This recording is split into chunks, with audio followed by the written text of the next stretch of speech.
안녕하십니까. 유방외과 전문의 이학민입니다. 오늘은 지난 시간에 이어서 유방암에서는 그러면 이 항암제를 어떤 식으로 조합을 하고 그리고 어떻게 사용을 하는지 이런 거에 대해서 좀 말씀을 드릴까 해요. 기본적으로 유방암에서 가장 많이 쓰이고 가장 중요한 항암제가 두 가지가 있습니다. 하나는 아드리아마이신이라는 항암제고요. 두 번째는 탁생 계열의 항암제입니다. 이 아드리아마이신은 DNA에 결합함으로써 세포가 분열이라든지 이런 게 자체가 이루어지질 않게 하는 효과가 있어요. 그래서 결국에는 시간이 지나면서 세포가 죽어버리거나 분열을 못해서 계속 그 상태로 유지가 되다가 나중에 면역세포에 의해서 파괴가 되거나 이런 식의 작용을 하게 되는 거죠. 그리고 탁생 계열 같은 경우는 제가 지난 시간에 말씀드렸듯이 DNA가 가운데 있다가 분리가 된다고 말씀드렸죠. 이 작용을 억제를 해서 나뉘게 되는 거를 못하게 해요. 결국에는 세포가 두 개로 안 쪼개지는 거죠. 그렇게 해서 막아주는 역할을 하는데 요즘에 유방암의 항암 치료에 있어서 가장 기본이 되는 거는 AC라고 아드리아마이신과 사이클로포스파마이드라는 조합입니다. 그래서 이 AC가 가장 기본이 되고 가장 많이 쓰이고요.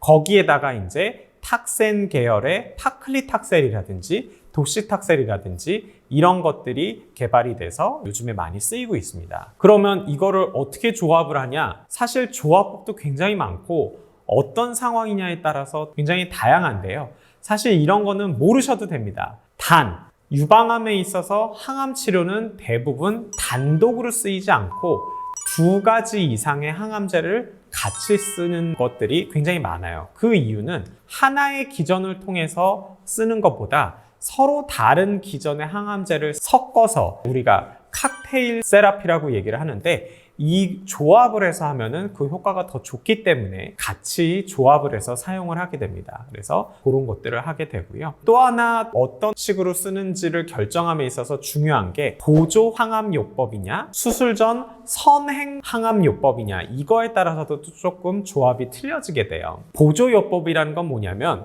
기본적으로 유방암의 치료 순서는 수술, 항암 치료, 방사선 및 내분비 치료 보통 이런 식으로 됐었어요. 일반적으로는. 그래서 수술해서 병리 결과를 보고 어떤 항암제를 쓸지 결정해서 항암제를 쓰고 그게 끝나면 그 다음에 방사선 치료와 내분비 치료를 병행해서 시작을 하는 거죠. 그래서 수술의 보조적인 치료다. 그래서 보조 항암 화학 요법이라고 얘기를 합니다. 하지만 요즘에는 수술 전에 항암 치료를 먼저 하는 경우가 꽤 많아요. 그래서 이거를 선행적으로 한다. 그래서 선행 항암 화학 요법이라고도 얘기를 합니다. 이 둘의 차이는 뭐냐면 결국에는 수술을 먼저 하냐 항암 치료를 먼저 하냐인데 왜 항암 치료를 먼저 하냐는 부분 절제를 위해서 하는 게 굉장히 많아요. 이게 무슨 말이냐면 부분 절제를 하기 위해서는 너무 크거나 그러면 안 된다고 그랬죠. 그런데 나는 너무나 유방을 살리고 싶어요. 그러면 무슨 방법이 있냐면 항암 치료를 먼저 하는 겁니다. 그러면 이만했던 암이 항암 치료를 하면 많이 죽어서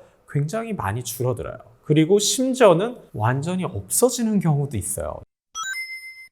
큰 유방암이 있을 때 항암 치료를 해서 크기를 줄여버리면 원래 이만큼 띄어야 되는 것보다 훨씬 적게 할 수가 있기 때문에 유방을 살릴 수 있는 기회가 많아집니다.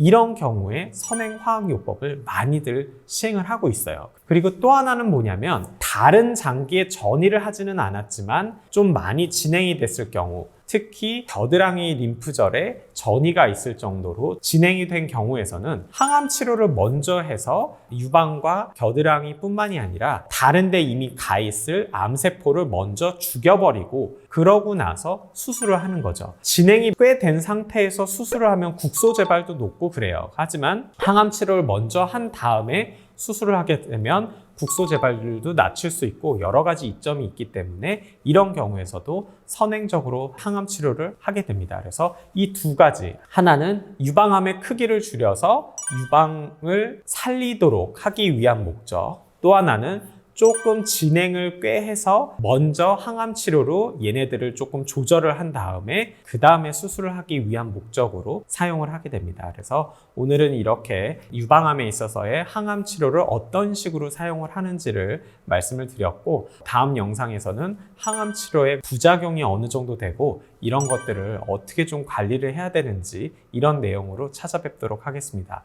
연속된 영상에서 되게 어려운 내용들을 설명을 드렸는데 조금 이해 부탁드리고, 다음 영상에서는 조금 더 환자분들의 와닿는 그런 내용으로 찾아뵙도록 하겠습니다. 감사합니다.